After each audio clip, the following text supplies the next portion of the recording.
Welcome, this is Subin Cho, a project consultant of the Preparatory Office for RIPIC, the International Center for the Interpretation and Presentation of World Heritage Sites. A great pleasure to meet you all at the final session of the 2021 online lecture series on understanding World Heritage interpretation and presentation. The 2021 WIPIC online lecture series has been held since last April. We are grateful to our heritage professionals because through their expertise, we discovered various fields such as museums, tourism, digital technologies, media, and social issues, how they are connected with the interpretation and presentation of World Heritage Sites. We hope the WIPIC online lecture series with our lecturers were also insightful and inspiring for you. Well, today's session is the final session of the 2021 WIPIC online lecture series. For today, the opening lecturers of the 2020 and 2021 online lecture series are gathered here, and we'll talk about a more inclusive and participatory heritage interpretation and presentation.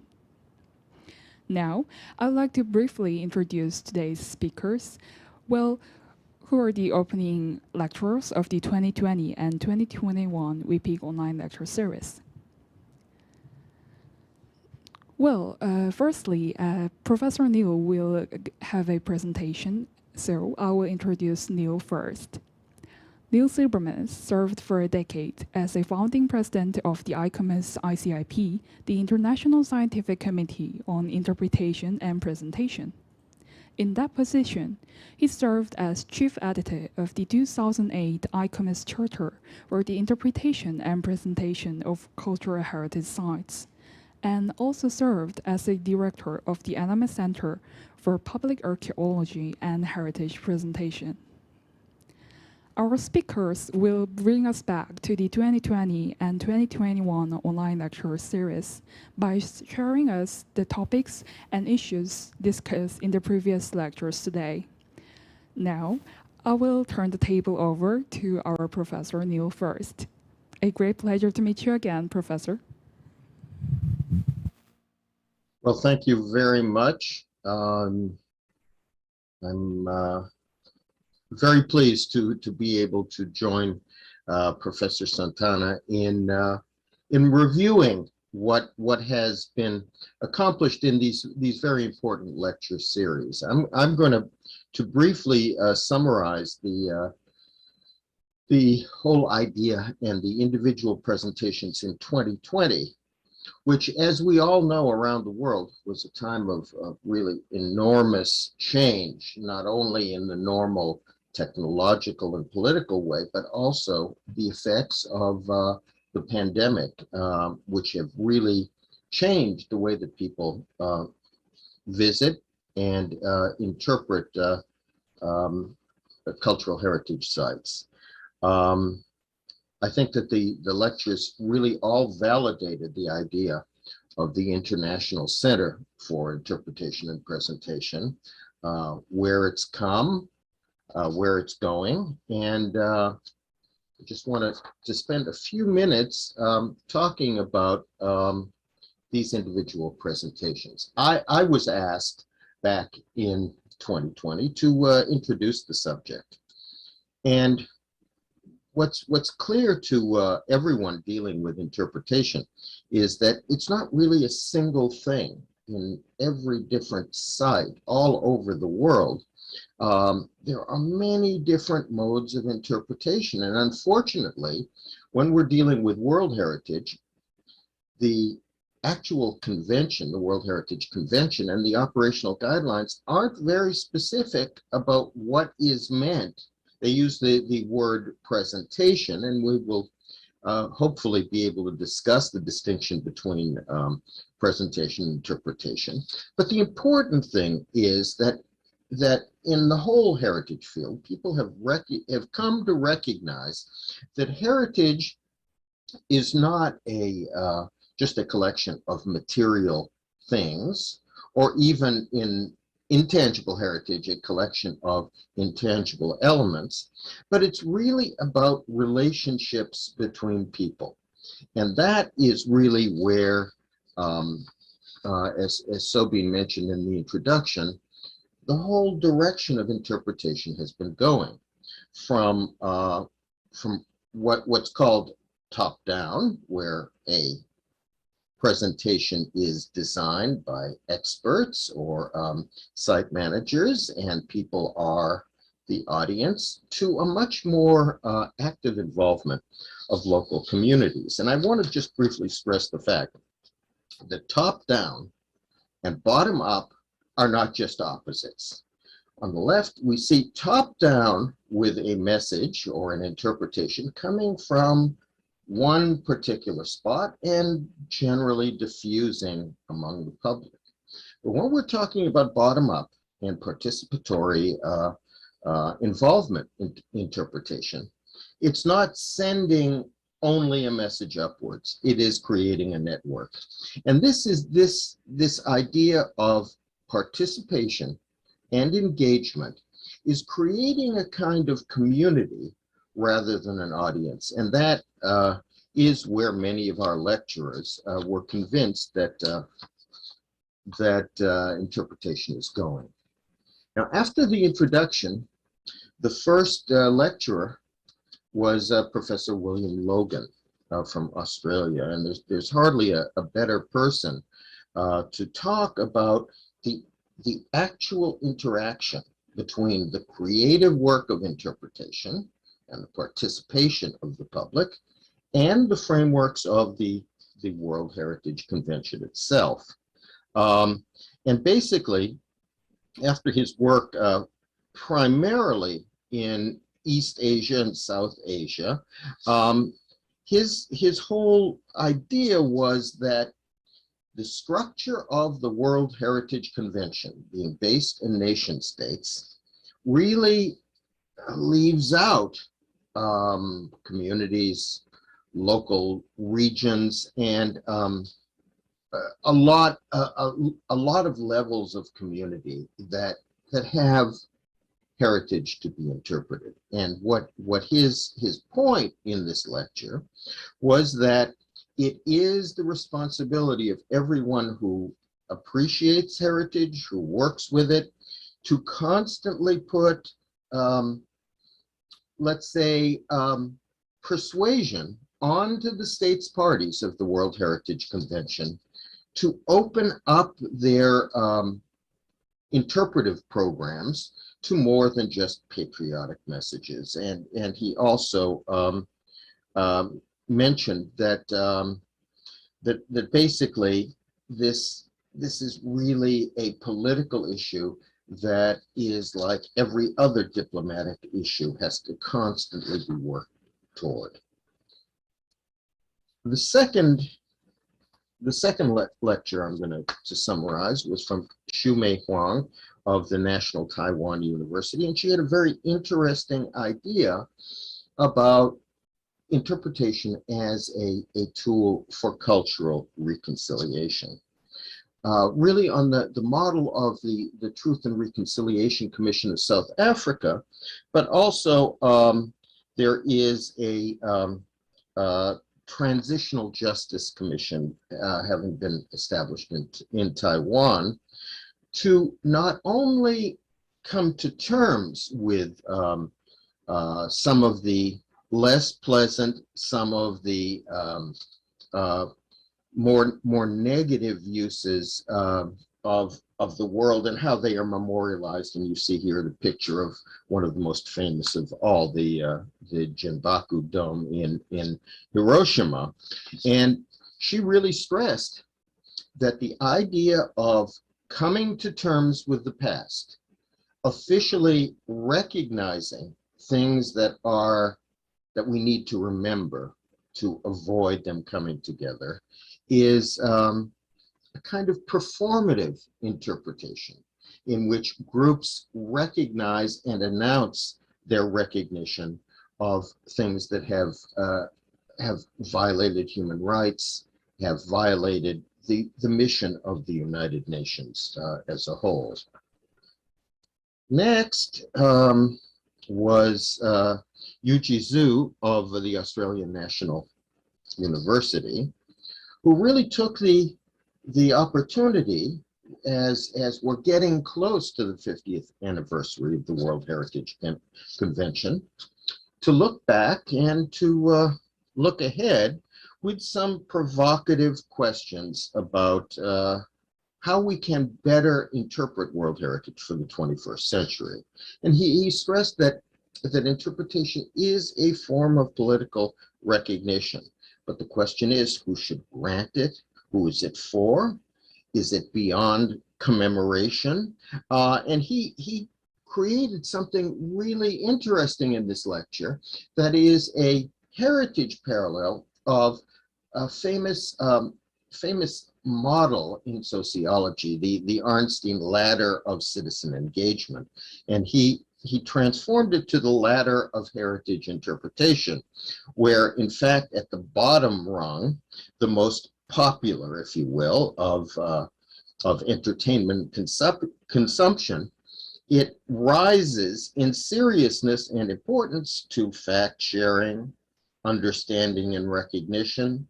Above that, imagination and reflection, and finally to something that really resonates to this issue of conciliation. And over the last 50 years, he recognized, Professor Zhu recognized that we are slowly mounting that ladder in many cases, in some of the most important World Heritage cases, from mere entertainment to really something that adds to the social importance. Next came the lecture of Peter Bille Larson, the universities of Geneva and Zurich, and he really stressed a different kind of scale. All of these suggestions were really helpful in assisting us in providing more detail about what are the possibilities of World Heritage as an interpretive tool beyond the very basic definitions in the convention itself. And he basically created a scale from relating to minority inclusive World Heritage, whose definition is very difficult, but it is people whose histories have generally been ignored or rendered invisible in official interpretation. From, on the left, targeted destruction and opposition, to all the way to the right on rights being reconciled and recognized. So it goes really from the negative to the more positive, which is an important point with interpretation. Interpretation can also have its negative sides, especially if it is used aggressively by governments in conflict and so forth. Professor Larson just really stressed that we need to acknowledge minorities as distinct rights holders that have their own particular perspectives on heritage, and it's basically underlining that heritage practices, including interpretation, can sometimes be negative and sometimes be positive, and this is really the parameters rather than technique that we have to understand. That is the role of interpretation in wider society. And the final lecture was from Dr. Gomiti Wasiura of ICCROM, a well-known leader in the field of interpretation and conservation. And he was one of the founders of the ICCROM people-centered approach, which really basically tries to encourage people to understand, and when I say people, both professionals and visitors or associated communities, that that there is a function of heritage in the larger society to meet some of the challenges that that we're all facing in this dramatically changing world that we live in. And basically his definition of comprehensive world heritage interpretation was a restatement and an adaptation of interpretive skills to the four pillars of sustainability that are acknowledged by the United Nations and incorporated in the SDGs, the Sustainable Development Goals, and they are environmental, economic, cultural, and social, of equality and so forth. And he has done tremendous work throughout the world, and certainly through the educational materials of ECROM, to stress that interpretation, when it is seen as part of the discourse, the conversation of citizens in modern societies, it is conservation. And likewise, conservation, the choice, the methods of how heritage is conserved and how intangible heritage is safeguarded, is really an act of conservation itself. So I just want to conclude this very brief survey by saying that the first season of the lecture series was really, I learned a lot. I hope that people really got a good sense of where we've come and where we're going. And it really validated the need for an international Category 2 UNESCO center that is devoted to this idea of communication. Because communication is the heart of relationships, and interpretation, and in fact, heritage itself, is that art and science of communicating between people about what the past means to us today. So thank you very much. And that is my presentation. Thank you, Professor. Thank you, Professor Neil, for your awesome summer presentation of the 2020 online lecture series. Thank you. Highly appreciate for your speech. And yes, heritage shows us the relationship between people, and yes, we can have a lot of cultural conversations, transnational cultural conversations. Yes, and thank you. And now, I would like to introduce Mario Santana Quintero, who is our 2021 online lecture services opening lecturer. Well, Mario Santana Quintero is a professor at the Department of Civil and Environmental Engineering of Carleton University. He is also the director of the NSERC CREATE Program Engineering and a faculty member of the Carleton Immersive Media Studio Lab, which is also known as SIMS. Along with his academic activities, he serves as Secretary General of the International Council of Monuments and Sites, also known as ICOMOS. And before I turn the table over to Mario, I would like to ask for our public participants' warm support. Well, during the WePeak online lecture series, we could discuss significant and timely issues, all thanks to our lecturers' insightful speeches and our public participants' active cooperation. Well, from the very first lecture with Neil last year and to the latest one with Professor Elisa, more than 27,000 people joined the lectures in total, and our public participants left more than 480 comments and questions. All the questions and comments were interesting and meaningful for the heritage interpretation and presentation area. So, to make a change, we need your active cooperation. When we consistently consider issues in the field together and seek solutions for challenges, cooperate for developments, then we can make the World Heritage interpretation and presentation into a more communicative, inclusive, and sustainable one. Therefore, don't forget to leave your opinions and questions about today's topic and World Heritage issues on our live streaming videos, as we have time for questions. So now, please welcome Professor Mario. Thank you so much. Let me take this opportunity to thank Mr. Dexon Kim and Subin Shaw, who has been very helpful in putting all this program together, and certainly the upcoming International Center for the Interpretation and Presentation of World Heritage Sites under UNESCO's auspices for this privilege to participate in this distinguished lecture series that started, in my case, since early 2021, and in which I had the opportunity to express some of my thoughts in April 2021.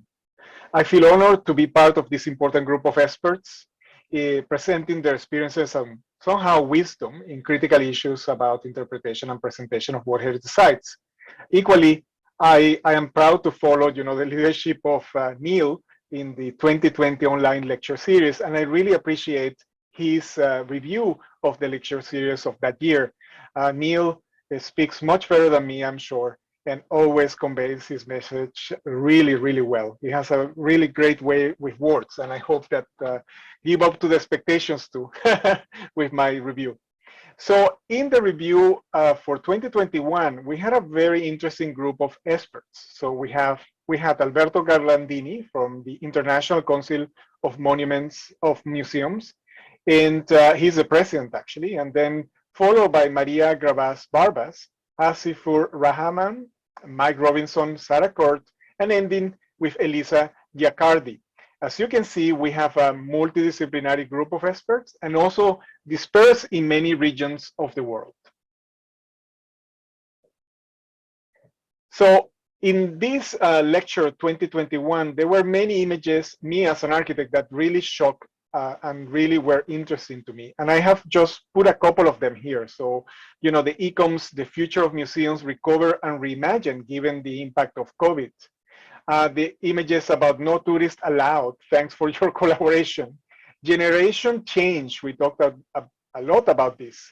Then the use of technology for the use of interpretation and presentation. And certainly, again, the impact of tourism that we haven't seen throughout COVID, but could come back really shortly. So in the first presentation, I tried to convey or present a kind of framework to the presentation of World Heritage Sites. Then also to define the skills required from a team of experts to prepare an inclusive presentation connecting with the community, the citizens. And this came actually from one word that Neil said, citizens rather than community. And can we develop technologies? That's kind of my strength in World Heritage presentations that are purpose-built. And we will be talking about this, I think, in the session of questions. And how the International Center for the Interpretation and Presentation of World Heritage Sites can assist in this, and how these webinars can contribute. And actually, they have contributed a lot. In particular, I had the opportunity in the last weekends to review the presentations again, and I still found so many interesting topics that my colleagues were able to convey. So Alberto, president of ECOM, talked about the role of museums in contemporary and new world. He talked about combating illicit trafficking by acknowledging and identifying heritage objects. He talked about the ICOMS Code of Ethics for Museums, a framework that I think will be very relevant as we move forward in developing maybe a code of ethics on how we develop interpretation and presentation practices. He talked about museums have an ethical values, diversity, democracy, participation, free exchange of ideas, fight against discrimination of race, sex, culture, and religion. And here we see also that aspect of inclusion that I think should also be part of what we discussed today. Then I would say Alberto was followed by Martha, and Martha Gravari Barbas is the UNESCO chair in the UNESCO UniTwin Network on Culture, Tourism, and Development, and she's based in the University Paris 1 Pantheon Sorbonne. And I quite enjoyed Martha's lecture. It was very new to me. She said about the increasing number of World Heritage nominations, that is not decreasing, the credibility of the World Heritage list from uniqueness to representativeness. She talked about including communities in the 4 C's of credibility, conservation, capacity development, and communication. She talks about the actors of development, the need of plural communities and fracture lines, constructed in very actions of recognized heritage. She talks about subjects and not recipients, and I think that Neil also mentioned this in his review previous to me. The socio-cultural sustainability of the host community while hearing the World Heritage Sites cultural assets with tourism, on socio-cultural carrying capacity and his own attitude towards tourism. I think that socio-cultural carrying capacity, because carrying capacity, we always deal with physical. How many tourists can we contain there, you know, so the place is not affected, this physical integrity of the place is not affected. So I think that Martha's idea about socio-cultural carrying capacity was very new to me and very interesting. Marketing might offend the community, limit community involvement, no organic connection to the World Heritage Sites, naked monuments. I like this because I have seen throughout my life a lot of naked monuments that you visit, but they don't actually convey anything else than stones and masonry work. Confiscation of their heritage and cultural identity of the community, the tourist phobia that has been increasing happening in historic settings, environmental level acceptable change, ignore, inform, involve, apply a comprehensive methodology to involve the community. Then our colleague from Curtin University, Haisur Ramadan, talked about the lack of guidelines for the use of technologies for interpretation of cultural heritage sites. He talked about virtual reality and mixed reality moving forward towards a consumer component-based systems. He talked about the smartphones in a stereo viewer and sensor and a PC. Consumer technology frameworks will help improve access. He provided several examples of apps and technology that were developed by his students and colleagues. He talked about artificial intelligence and data mining archives, augmented reality to identify plants. I found this very interesting. We could, you know, have augmented reality applications in which we could recognize elements in the site and we could get information about them.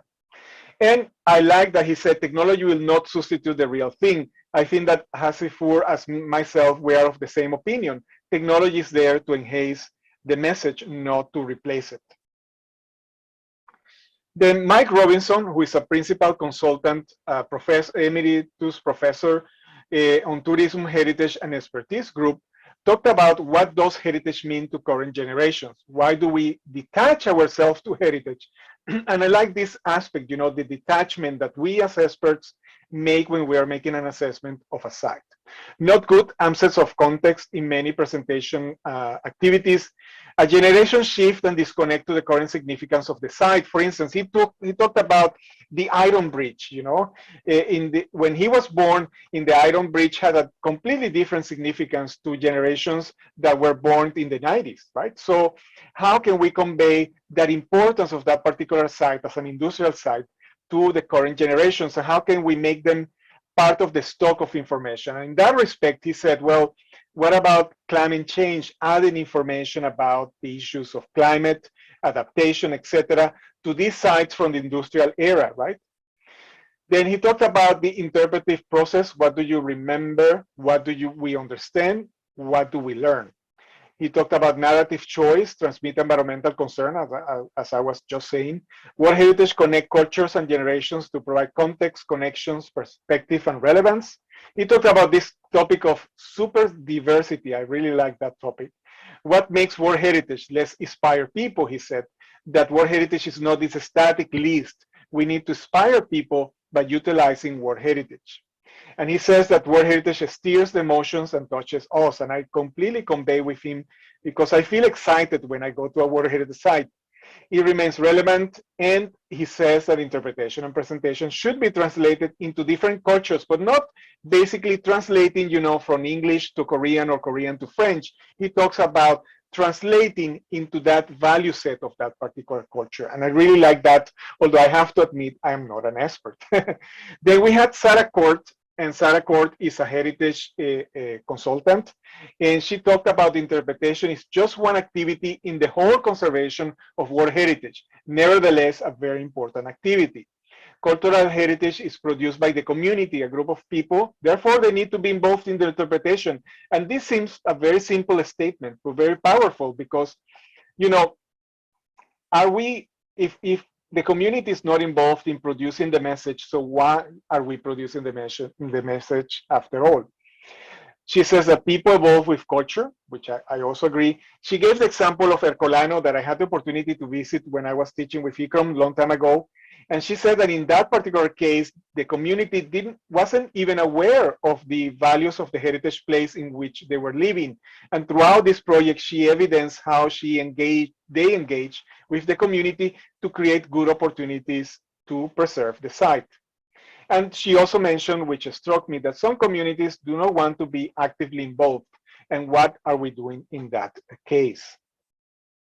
And finally, we have Elisa Giacardi from TU Delft in the Netherlands. And she talked about technology again and participatory media. This lecture, I have to say, was very interesting.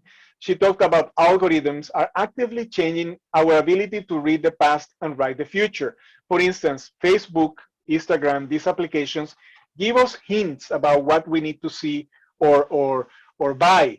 So she's saying that this is directing our future and is reading the past in a very different way. For instance, she says they participate in practices of remembering in ways we did before. She talked about social media from authority to public discourse. She talked about the beginning of understanding the use of artificial intelligence in the issues of cultural heritage. She mentioned that we need to rethink our interactions with technology and with these algorithms, and that we need to find ways in the research area to educate the technology to be able to make it more helpful. And she also, something that struck me about her lecture, she talked about delegate to technology our tasks. So more and more, we are delegating many of our tasks, that we do, like using a calculator to calculate, some math. We are delegating that completely to technology, or using, sophisticated applications to collect data about sites, or using augmented reality to create ideas. So how can we make that delegation a little bit less dependent, right, and more proactive? So to conclude, I want to reiterate, presentation is the way in which something is offered, shown, explained, etc. to others. And then in terms of technology, that is kind of my part, I would say that there is an opportunity. There are different ways to present information and interact with the community. So this is an opportunity, but equally a challenge. I have been involved in many projects, and I have evidenced a kind of soft digital appropriation or colonialism, kidnapping of information and then transmitted. So me as a Western person working in Canada, I might be going to a World Heritage Site and I will make my own interpretation and presentation using technology, but without considering the aspects of the people living there and so on. So somehow I appropriate that knowledge and I am able to convey that knowledge using very sophisticated views, or maybe solely conveying a view from a person like me. So I think that these are both, so technology and presentation and interpretation offer both opportunities and challenges. I look at interpretation as a way of, for instance, taking some data and making an understanding, right? And then the presentation is the way that we show that interpretation that we have produced. But I will leave that to the questions. I know that we're going to have 3 questions that actually Neil and me have to battle to answer. And I'm sure that we're also going to have a lot of comments from the audience. So Soobin, back to you. Thank you so much for this opportunity to share my review. Thank you, Maria, Professor Maria, for your wonderful summit speech. And thank you for both Neil and Maria for your wonderful summit speech for the 2020 and 2021 WIPIC online lecture series. Yes, thanks to our online lecturers, we could discover diverse topics and issues that should be discussed on the field, that those issues that we should think about all together for our sustainable future of the World Heritage. So it was a great honor to listen to your sum up speeches. And yes, before we start our discussion part, there was a question left by John Cole on our YouTube, asking us that, is there a publication associated with the letter of heritage interpretation? Well, regarding that question, I think I can give you an answer for this one. Well, actually, we made a proceedings of the 2020 online lecture series, and we shared it in a PDF file with open access to all, so that anyone who's interested in World Heritage interpretation and presentation can look for the sources they need. And WIJIE, I know that WIJIE also wrote a book regarding that one. So if you need the file or need the title for that, please DM us or send us emails. Now, let's move on to the discussion part, because I really want to listen to your insightful opinions. And so let's start the first question. Yeah. Well, the first question we've prepared is that regarding the definition of heritage interpretation and presentation. Well, the definition of those two concepts differs by countries, and it seems a bit overlapped. So how do you think those two concepts are connected, and what is the main distinction between this? Well, yeah, Maria, would you... You're muted, Neil. I give the floor to Neil. Unmuted. Okay. Well, this was a subject that when the ICOMOS committee was drafting and distributing for comment the interpretation and presentation charter, this is you know, a very important question that we considered, because often presentation and interpretation are viewed as synonyms. They mean the same thing.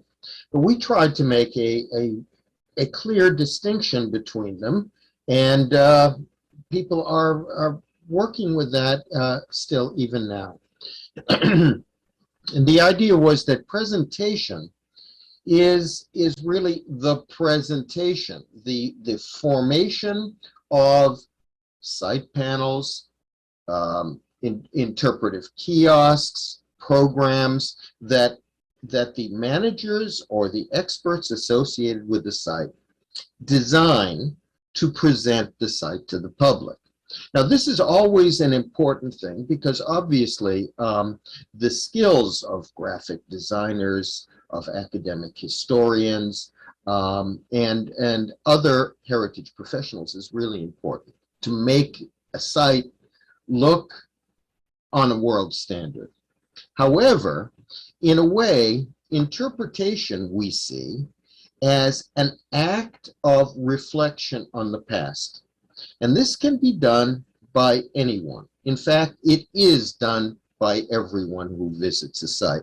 Not only those who have designed the presentation, but even the visitors who come and have to interpret for themselves what is the significance of the site. Yes, dates and famous events and famous personalities and architectural styles are important, but there's always something underlying the importance of World Heritage, and for that matter, all significant heritage.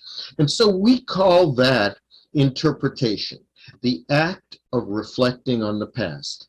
And in our age of ever greater participation by communities, by individuals, by citizens in the public discussion of things like climate change, equality, racism, colonialism, and so forth, it's a discussion. Interpretation is a collective discussion about the significance of a heritage site. So that's how I would separate the two. Presentation is this one-way means of communication through a variety of technologies, whereas interpretation are the mental processes by which a site becomes important, significant, and meaningful to everybody involved with it. Thank you. And I completely agree with Neil. I think that, as I was saying in my review, is that interpretation is kind of collecting all this data, right? You are collecting a lot of raw data, you are interacting, etc. And then you produce an understanding based on that facts and that data that you have. And then the presentation is that, how do you present that different levels of detail, let's say, of the site and so on. Now, I also see that there is a change. There is a gradual different understandings of sites. I have, worked in many warhead sites, and I have seen that, the tourism have different takes on how the site is important to them, and also the community, right? And I think that those views sometimes are not really reflected in the way, and probably the interpretation and the presentation should be a process, a reiterated process, like when you do a comprehensive conservation management plan that needs to be reviewed and needs to be, readdressed several years to react to the situation. Because, I mean, many years ago, we were not talking about inclusion at all, right? In sites, for instance, I had the opportunity to work in Petra. So people in Petra, the communities were evacuated from the caves, and then the site was presented for the tourist enjoyment. We won't do that today, right? And we are discussing a completely different way. And I remember the first time I went to Petra, there was a presentation of the Nabateans culture. So people were dressed like Nabateans, and they were showing some of the sites and so on. That probably is not going to be the case nowadays, right? How we present, because the local Bedouins community that live there make that place what it is today. So I think that this is a process that needs to be revisited. We cannot establish that interpretation and presentation is going to stay there forever. So I think that that's one aspect. And then, being a technologist, I think that in the beginning we thought presentation is only one way, right? So this is the way we're going to do it. But what about different scenarios? The take of a site, of a First Nation sites in Canada, like the schools that have been discovered. Or for instance, the Parliament buildings of Ottawa, which are for us a very important symbol of our national identity. For Indigenous communities, it's not. It's oppression, colonialism, etc. So how can we decolonialize those buildings using actually presentation strategies? So I think that it opens up a big window of opportunities, and I think that we are in the breach of using technology in a more sensible way. If you guys agree, I don't know, Neil. Well, no, I think you're absolutely right. I think that major breakthrough in understanding that there is no single unchanging, uniform vision of the past, that in our society, with the rise of identity politics, the rise of sensitivity of local groups and so forth, it's always changing. And I look at interpretation as this ongoing public discussion about the significance of the past. When we look, for instance, at depictions of ancient Egypt from the 19th century, or the 1920s, or the 1950s, or the 1990s, or today, they're not only different because there's more information, which of course there is, but because the issues of importance to us today are also constantly changing. As Mario mentioned, people didn't talk about inclusion. They talked about assimilation, that everyone in a particular country should learn the official story in school. And that was what was taught without any special recognition of the differences. Same thing with sustainability. Who would have thought that environmental sustainability, social sustainability, and even sustainable economic development would be part of the conservation discussion. It was always to stop time. And I think that the big breakthrough in the whole conservation field is no longer to say, okay, we're going to find the science and we're going to stop time, stop decay, stop any unorthodox understandings is gone away. And so World Heritage is even more important today as one of the remaining ways that a global conversation can take place. And the idea is to constantly be seeking a consensus that everyone can accept, but it won't be the final one. It is part of our modern relationship to the past. Yes, and I just wanted to say something also about, interpretation approaches and so on. I remember many years ago, I was working in Philadelphia, and I went to the Eastern State Penitentiary, which is a place of, harsh history. And the way that this site was promoted, it was kind of funny. Throughout the city, you would see, you don't need to commit a crime to come to jail. Just visit the penitentiary and learn about it. And then the narrative of the penitentiary became about the history of the people that were there, but also about the design and how this progressed, throughout the world, and it was adopted by many countries, for this imprisonment and this way of approaching the way of rehabilitating, people and so on. And I thought that was a really interesting approach on how to create something that is probably very Black and very difficult to explain in a very easy way and very participatory way of learning. So I think that there are many examples out there in which we can see really excellent interpretation and presentation approaches. And I think that probably one aspect for the UNESCO Category 2 Center will be also to identify those examples that can be, utilized, and maybe those kind of templates that maybe people could adopt in the future. No?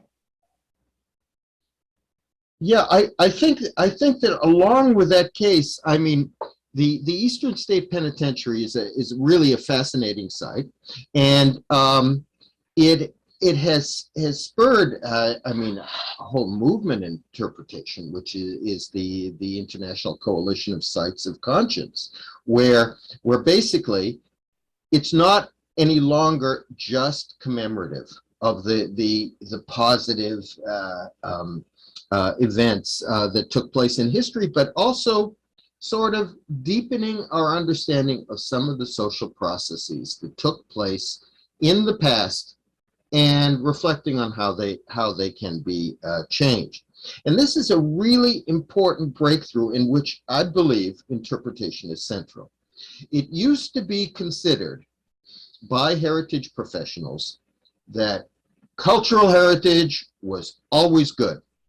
And even the hashtag Unite for Heritage that became popularized during the destruction of Palmyra and other issues didn't sufficiently recognize that heritage, as I said in my own summary, it's not a collection of things, of significant things. It is the relationship of the present to the past. And like any kind of public discussion, there can be very negative interpretations. Interpretation isn't a single thing. And that's why I was so really impressed by some of the lectures in the 2020 series and the 2021 series that really talked about this idea of interpretation needing to be not prescribed in a certain technology, but dealing with some ethical parameters. We can see all over the world in the conflicts about taking down statues, which are, what Alois Riegel called intentional monuments, but the bitter disputes over statues There are some that say, well, we don't want to erase our history. And in the southern United States, the idea of the Confederacy and the slaveholding system is seen as part of the history. Now, there are many people now taking part in the interpretive discussion that are saying, no, that's not right. I mean, we've got to either take away the commemoration of things that we would not do today, or widen the interpretation. And this is a really important thing, and that's why I was really interested in some of the lectures that talk about this spectrum, because it's not, as Mario said, about giving facts and figures about naked monuments. There is always a social context, and in every social context, there are people that say pretty horrible, violent, aggressive things. And this becomes especially important when we deal with the problem of conflict of interpretations that I hope we will have a chance to talk about. Great, thank you. And well, there's a follow-up question for your answers for the discussion parts question. First question. Well, the question is left by John Cole. The question was, so the planning component might fall in both interpretation and presentation processes? Mm-hmm. Yeah, that was the question. Mario? You mean in the planning of the interpretation work? So then I don't understand very well the question. Yeah, the question was, I'll read it out again. So the planning component might fall in both the interpretation and presentation processes.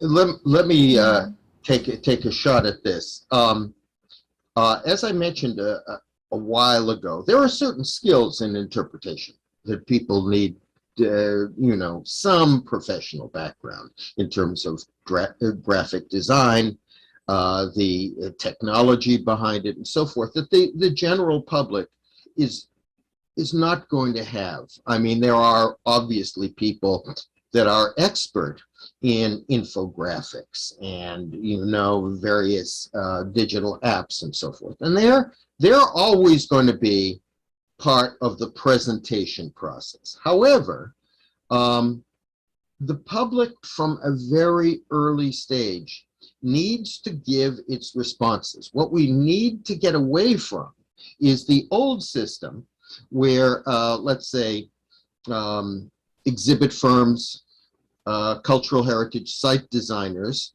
who have really no connection to a community are hired by a national government or an antiquities authority to come in, and they maybe interview a few people and so forth and come up with a theme. That's how it always was done, to design the interpretation. But today, bearing in mind that we want people engaged, it's very important to create an activity that involves people in identifying, well, what part of the site speaks to you? What memories do you have to really fill out that presentational part on the conceptual level?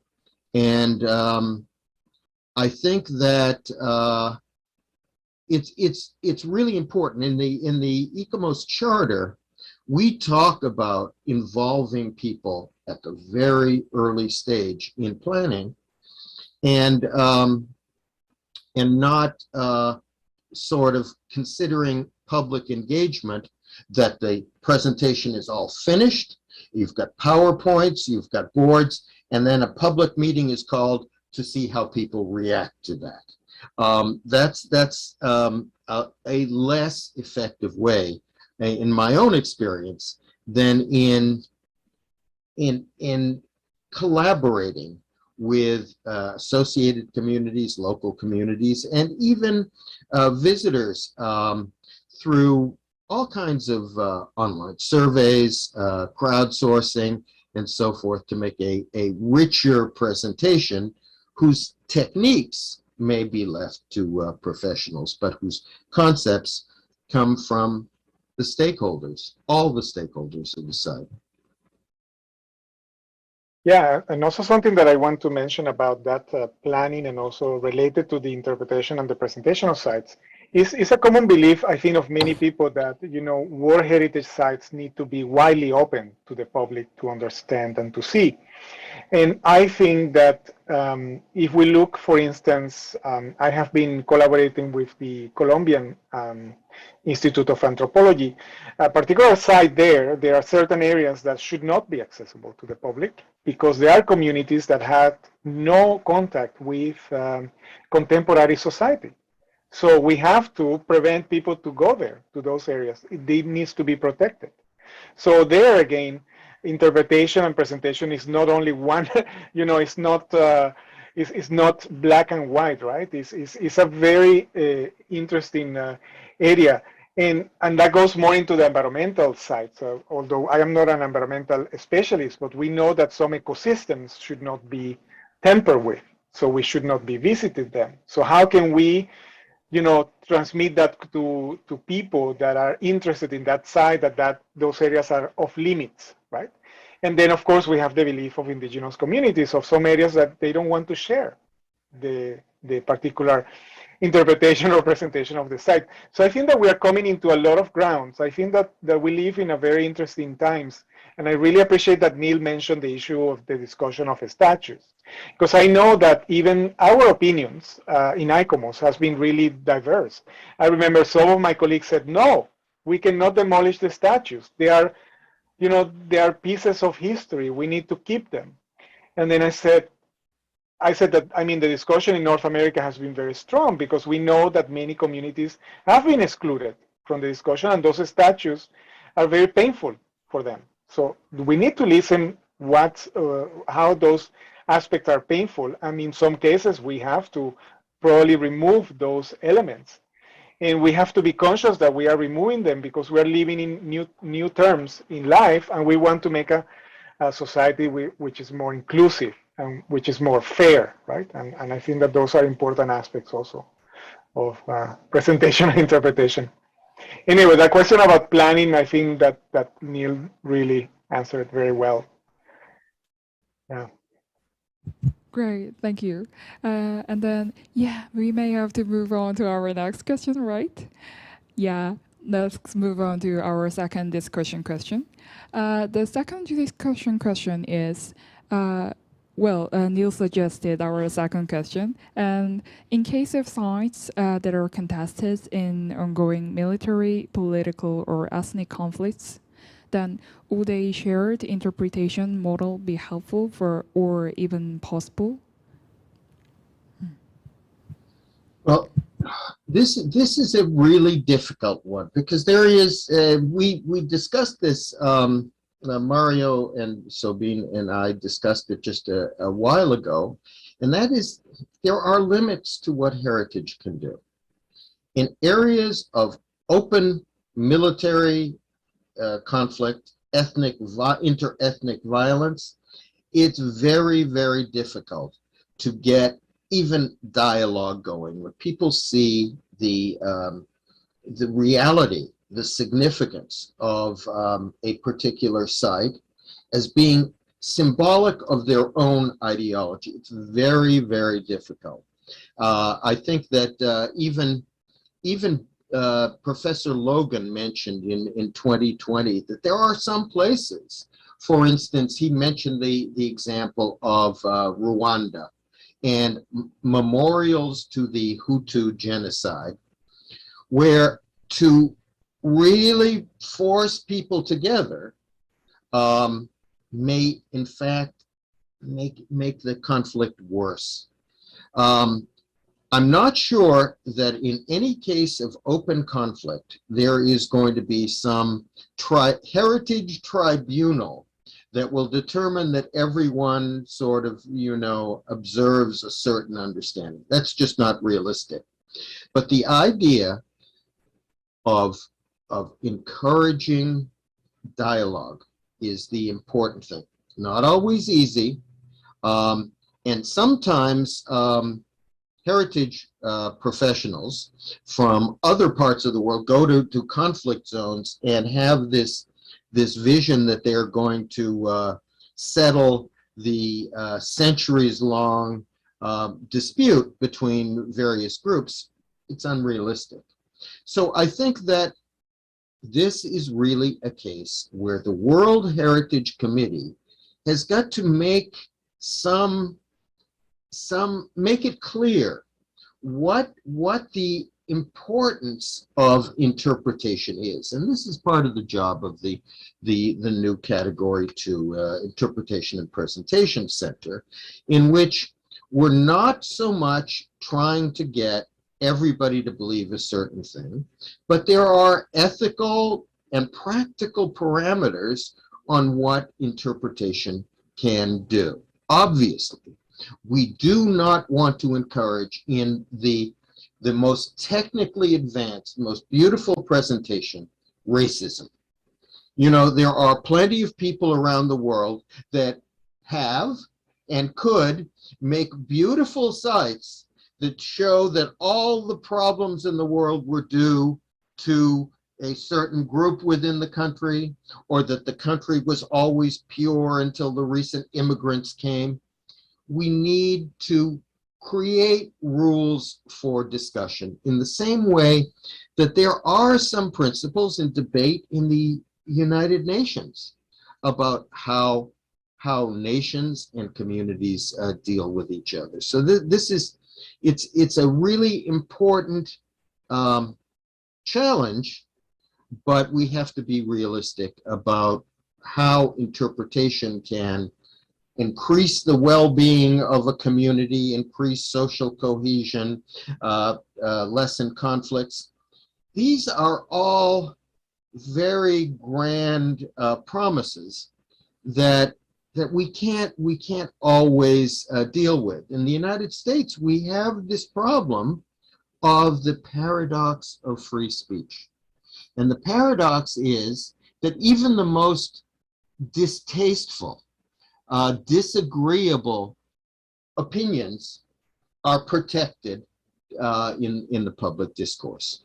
And they have to be countered by other arguments. And this is really where I see the role of interpretation of cultural heritage sites as a chance for people all over the world to discuss, what does the past really mean to us today? And were mistakes made in the past, or blindnesses in the past, that we need to correct? But as far as creating world peace within the next year or so, I don't think that interpretation has got the power to do that.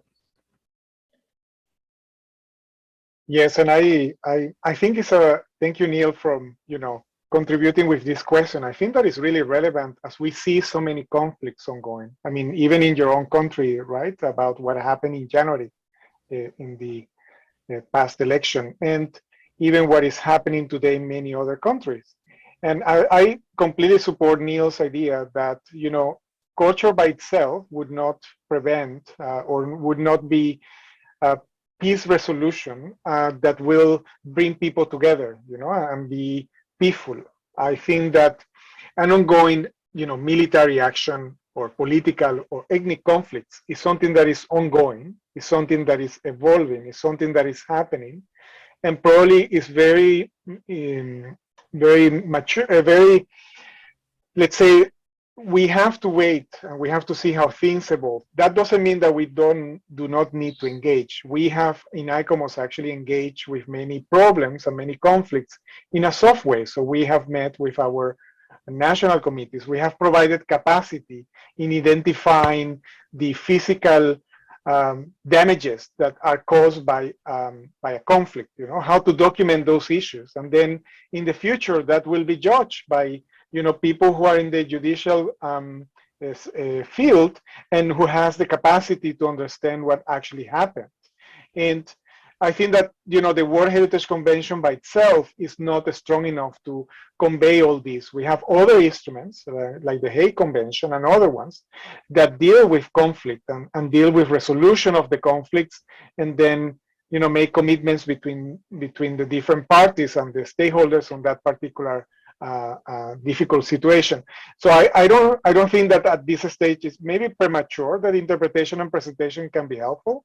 I would not rule it out, of course, but I don't think that is something that we can do now. We see, of course, an increasingly, because we live in a very connected world now. We have social media. We have, people can express freely their ideas using the internet, using the apps, etc. They can post their views, sometimes very respectful of others. So I also agree with Neil that we have to have kind of a rules of engagement. And I have been reading lately, how actually social media companies are judging the content that people post. And then again, that's another issue that is kind of critical. So who are these people to judge what I say is right or wrong, right? So I think it's a difficult discourse. I also agree with Neil that probably for WPIC will be a great topic to talk, not very easy to do, but engaging. And I'm sure that we can get a lot of people discussing. I have been working in many conflict areas, and I have to say that it's been really challenging. Sometimes what you need to do is rather listen than to react, right? I think that's so true, and I can remember, Mario, you telling me about your experiences in Afghanistan. Afghanistan is a really very difficult issue now.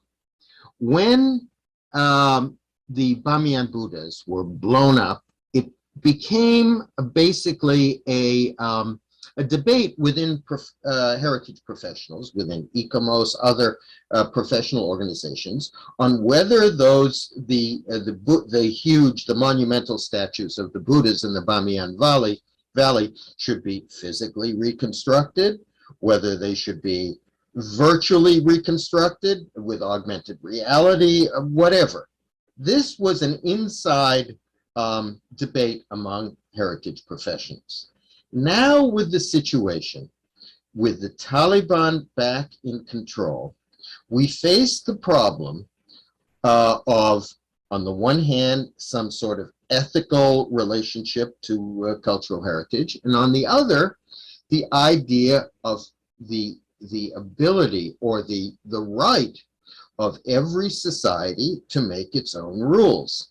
Now, the Taliban, if they send representatives to the World Heritage Committee meetings and so forth, can argue that the Bamiyan Buddhas were very dark heritage. This was an age of idolatry, and it is our tradition to eliminate that idolatry in the same way that other people in North America or other places in the world want to eliminate the manifestations or the monuments of colonialism and racism.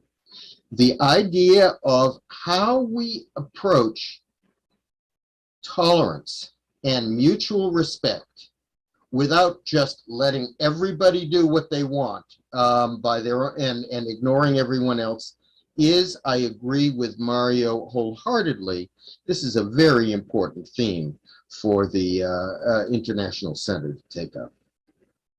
Yeah, and I think, Neil, now that you brought Afghanistan, I remember working there a long time ago. And in 2003, when we were doing some of the recording work, the initial recording work, many people said we need to reconstruct the site. And the question was always, where, how do we reconstruct it? Are we reconstructed it to the period before the bombing, when they were constructed, and how much of the remainings will be able to be reutilized to rebuild it?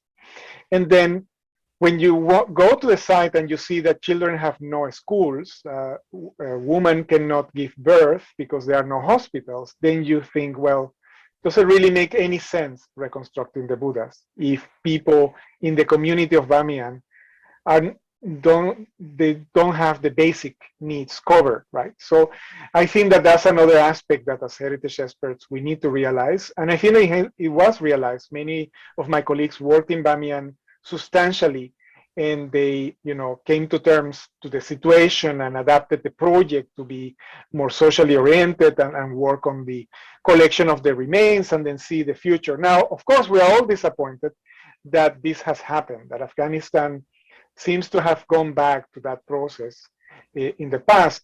But I think equally important, and I wouldn't be 100% positive, but I think that we have an international framework. And I think that many countries want to find being recognized by the international community, maybe including the Taliban to some extent. So I think that we need to utilize those instruments to be able that maybe people don't do what they want to do, right? What Neil is saying. So, and this is a question. So if we don't have a World Heritage Convention that is credible enough, to persuade people not to do what they want, what is that we're doing, right? And I think that that's another important aspect of the World Heritage Interpretation and Presentation Center, is to have that dialogue, how, the convention should also be an example of those aspects, that you cannot do whatever you want. You have to follow these principles and these guidelines, right? Yeah, and I would add to this even a more specific interpretive or conservationist aspect. Even in the discussions about reconstruction of the Bamiyan Buddhas, to just take one of many examples, we can talk about Ayodhya, we can talk about Jerusalem, and so forth. Is it right to, in a sense, erase history by reconstructing the Buddhas and visually denying that the explosion ever took place? There are equal arguments that it should be that the detonation, the destruction of the Bamiyan Buddhas is equally a part of history that we have to be aware of. And these are the kinds of discussions that need to go on not only among heritage professionals, but among stakeholders of various kinds. And they're all very difficult questions. But as Mario and I have both said, the idea is to create the rules of engagement and to let the engagement go on, because more or less, as we look at heritage, it is the sort of meta understanding of history going through time.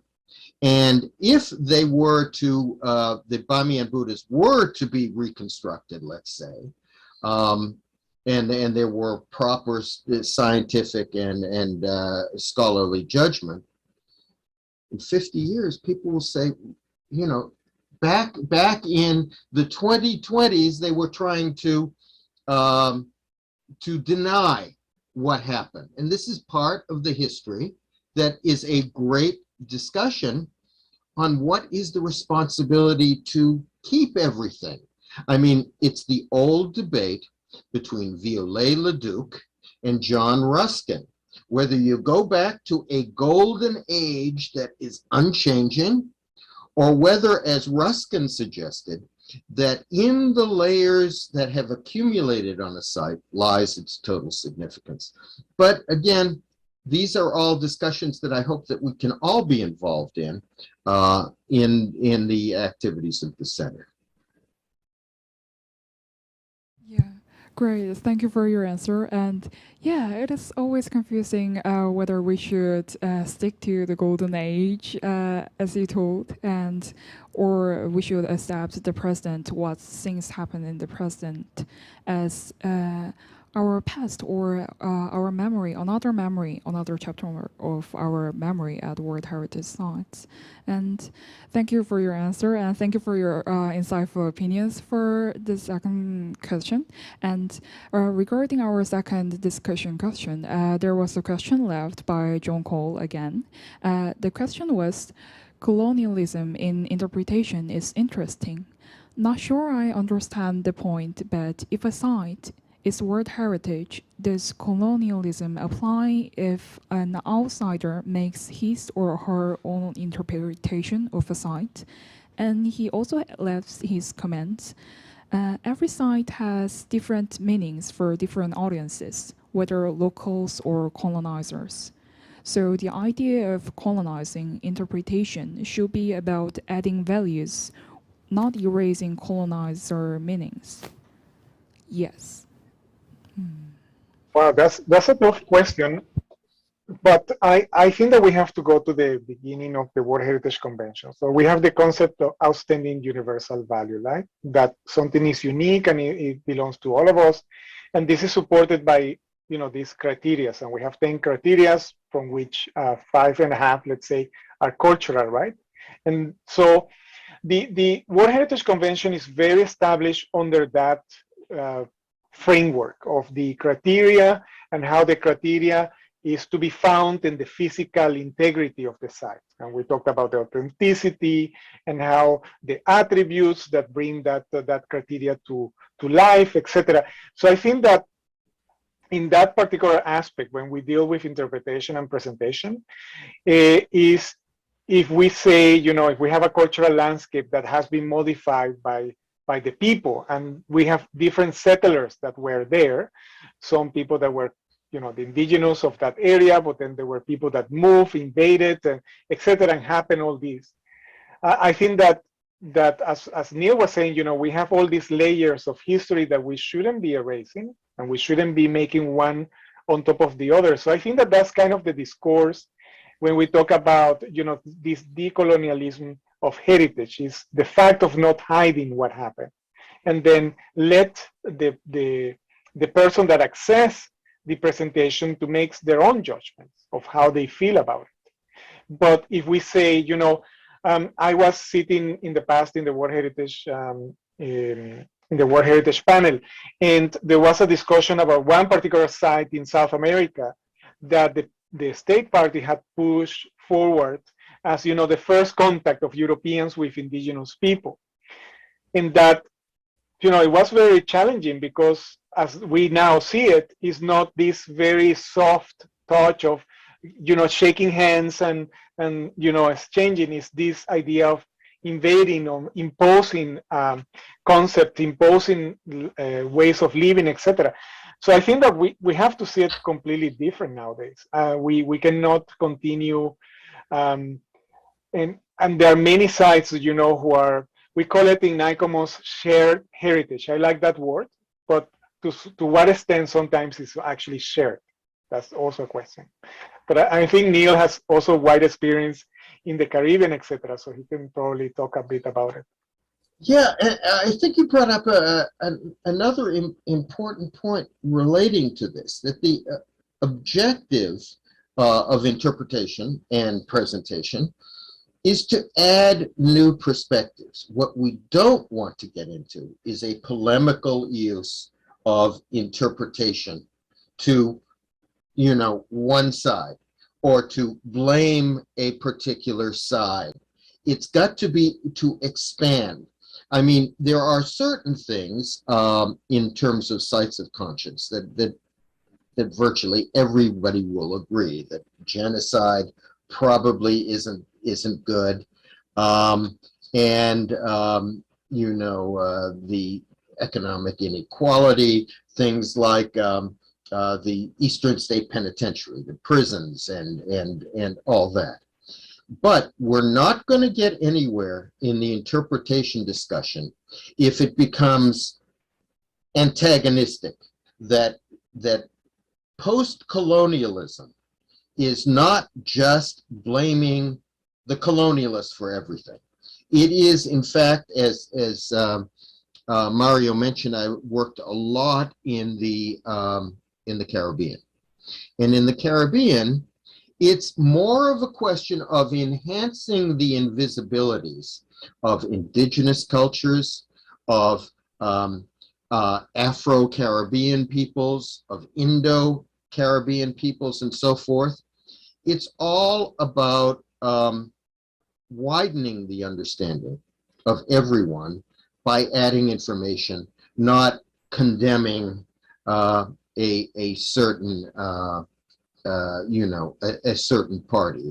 This whole problem here in the United States, Columbus Day, which was growing up here, the commemoration of Christopher Columbus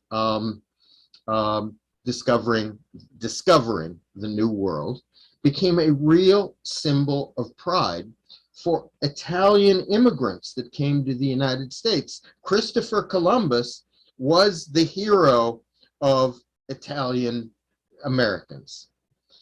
Now, of course, there is a great deal of opposition to celebrating Columbus Day. It's been renamed Indigenous Peoples Day, taking down statues and so forth. This kind of all or nothing interpretation is only going to make the conflicts worse. And it's something that we definitely have to think about, and it's part of the responsibility of sensitivity of interpreters. I'm always a little bit skeptical of the idea that we can come to that perfect golden interpretation that everyone will agree with. It's more the process than the product, I have always maintained.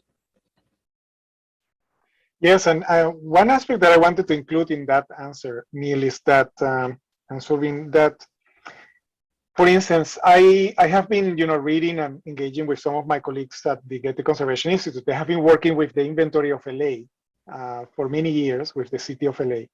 And one aspect that they are launching now is a project in which they want to identify heritage in communities in LA that were excluded from the inventory, because the inventory was purely, all these wonderful modern architects, etc.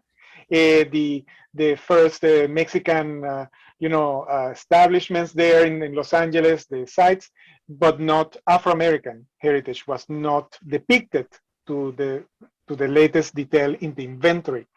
And this process has been done by also consulting with specialists on Afro-American views, right? Because we cannot take ownership of, the views of different communities. So I think that also in the interpretative and presentation work, and in particular in inventories, I think maybe engaging with this kind of expertise of these community experts will be really useful to make it more inclusive, the way that we see heritage.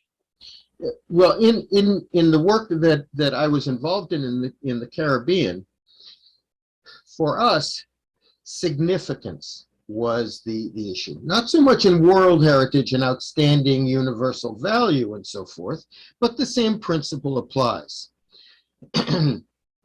What is significant to people, even on a family level, even the idea of memories of childhood visits to a site in the 1960s or 1970s are part of the heritage of the site.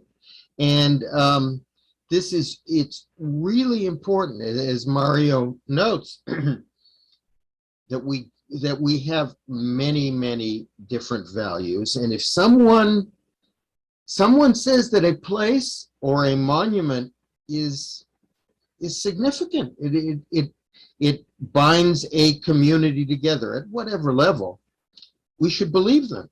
I mean, that's got to be taken into account, and not just the criteria of architectural style, architectural uniqueness, and so forth. It's really what moves people. Thank you for your answers, and thank you for your opinions for our public participants' questions. And there are quite a lot of questions our public participants left today. So I would like to ask you to move on to our next question.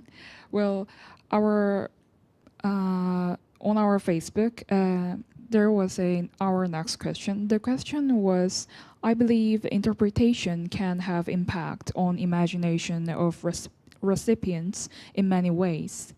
Then how the subtle act of being interpreted can be observed or monitored. Isn't it necessary to see that the interpretation is on the right path for the recipient? Yeah, that was an interesting question. I can take a shot at that, Neil. You know, this is completely different. I co-supervise students that work in, they prepare these mental maps of people utilizing energy in historic buildings. And they see how people engage with the sensors and, you know, the thermostat and how they use it. And they do this by collecting a number of questions, and they use it in such a way to see if the person is actually knows how to utilize the thermostat or not. And I think that probably this is an area that I don't know if Neil or me can really answer, but I think that making this kind of mental maps of how we, you know, how the message of the interpretation has been conducted, maybe using some psychologists and so on working with us in this type of aspects will be more will give us better facts on how people perceive the interpretation and how they evaluate. Because, you know, I have participated in many visits to historic sites, and then at the end you have a survey about, did I learn something? Did was appealing to me? Did, you know, the questions are very general, but a little bit less meaningful about the message. So I don't know, maybe Neil has also more experience in that aspect, but I think that that's another cognitive science that maybe we need to explore. I completely agree. We need to get more multidisciplinary. I mean, there is the field of environmental psychology that John Ori did a lot of work. Sociologist and anthropologist named Setha Low has done a lot of work. And there are techniques for observing and recording and documenting how people relate to particular sites. But I think that there in addition, there is another very straightforward way to document what people think. And that is the whole field of what's called in anthropology participatory action research. Whether it is something like photo voice, where people are given cameras and prompts to go out, not so much to document, but to express their opinions on what's most important in this site. What would you like tourists to see? What tourists should not see? And all the applications of crowdsourcing and what's called user-generated content actually produces this. I mean, in some of our work that we've done that I've done in the Middle East, we did in the Caribbean and in other places in the United States, it's really offering people with new technologies like social media, like crowdsourcing applications, the ability to actually produce interpretation, and that can be quantified in many different ways. How many posts there are, what are the themes that people are interested in, and so forth. How many people participate in a photo voice project? I think that the whole field of participatory action research, in which the stakeholders are co-investigators, sorry, is going to give you that empirical data on how participation can extend the numbers, the themes, the images that are presented relating to a site.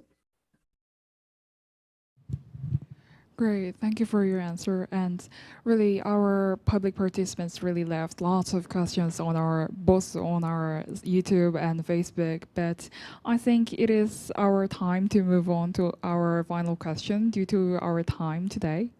I will read our final question.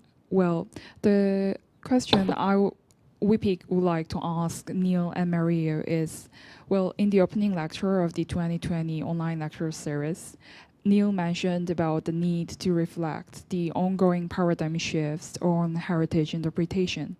And in this year's first lecture, Maria said that heritage presentation is no longer a one-way communication. So, as you two mentioned, heritage interpretation and presentation are constantly being developed along with the time and social changes. So, yes, here's the last question.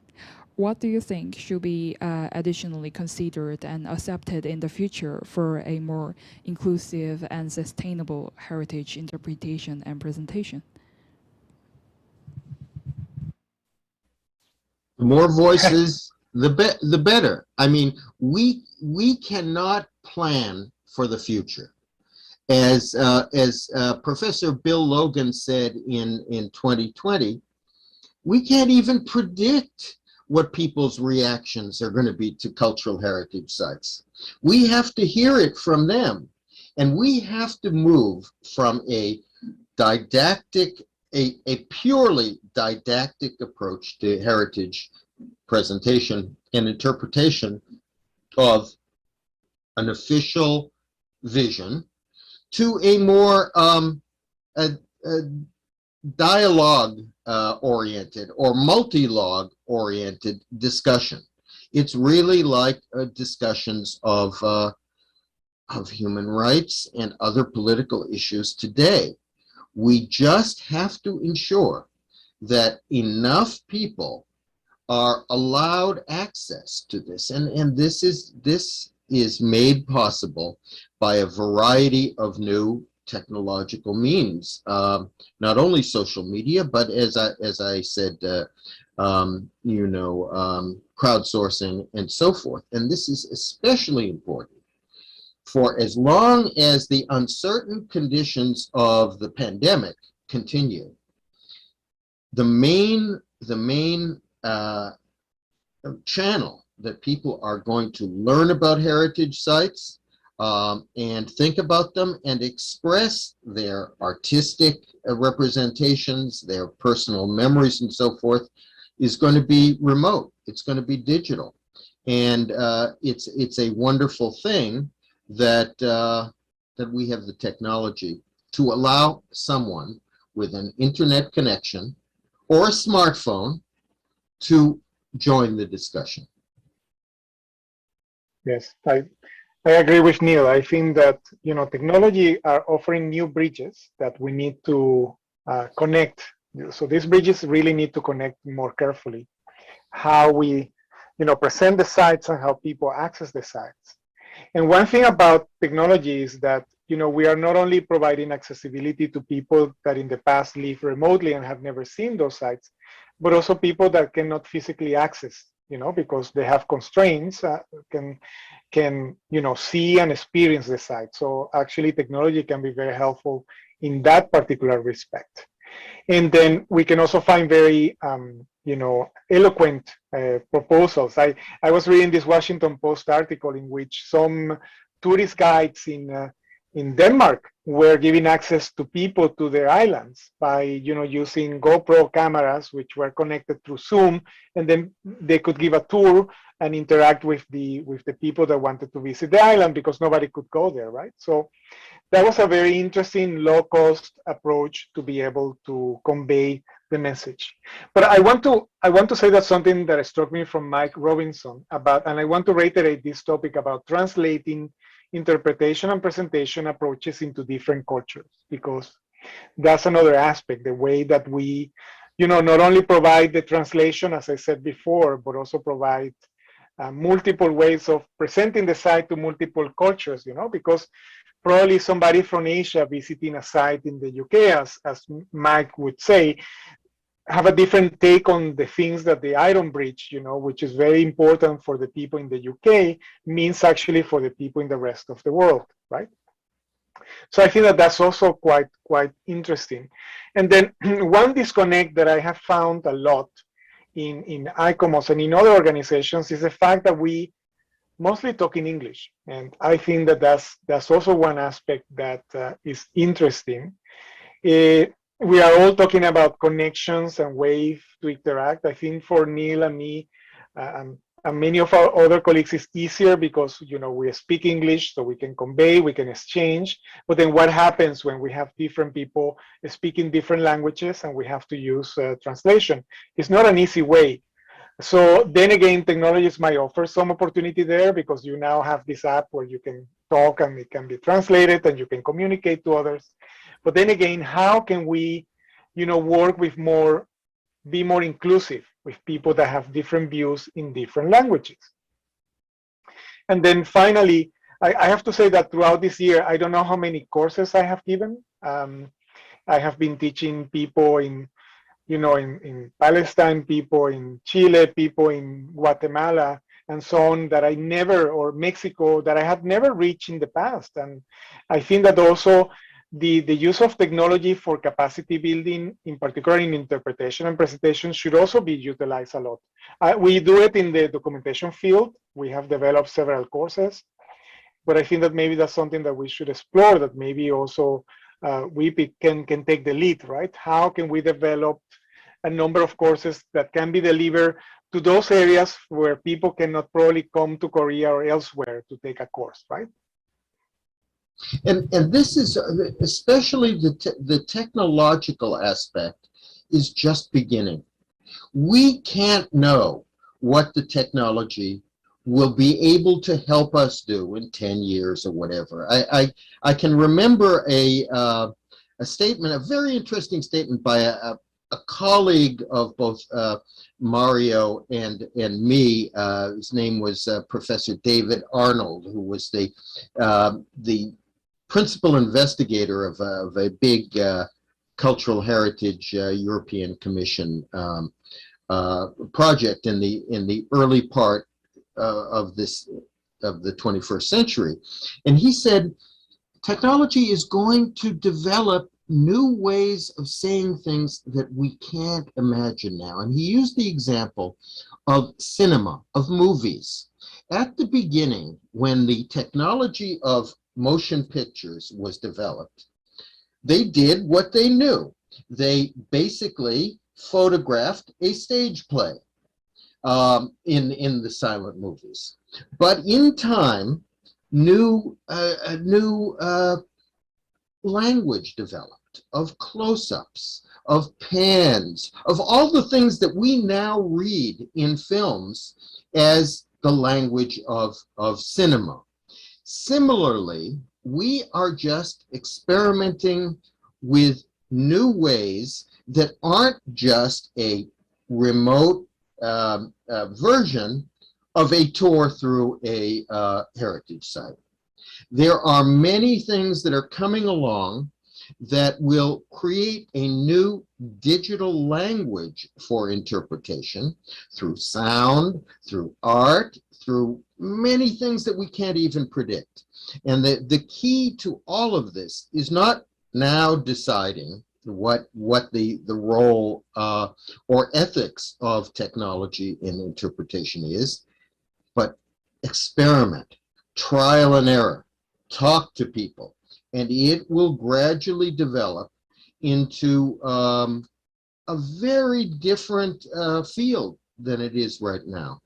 I mean, the technology and how people use it imaginatively, especially if more people are involved in that process. Someone who was born 15 years ago, who's grown up with this whole ecosystem of smartphones, digital applications, video games, are going to be talking in a different way about heritage. But that's part of the excitement of doing interpretation and presentation in the 21st century. And I'm sure that the International Center will play an important role in that. Yes, and I think, Neil, I think we talked about this in one of our early talks when we were preparing for this, is that, you know, the ENAME Charter is being very instrumental, you know, and I think that I want to do a little bit you know, advertisement of ICOMOS, because I think that conveying this number of experts, you know, to create a charter which gives principles and guidelines on how to do a particular topic in heritage conservation is really important. And probably the charter is good for renewal, right? For revision and so on. So that might be something that could also be interesting, because and I think approaching other, committees that work with technology. And now, of course, in the heritage sector, we have many actors, of course, not only ICOMOS, but many other organizations that are doing very innovative work. So probably will be interesting. I don't know if for WIPIC, if that will be a great initiative to try to see if we can come up with some kind of revision and new documents, right? I agree. Yeah, thank you for the suggestion. Yeah, and hope our center can make a new project or try some new challenges for that.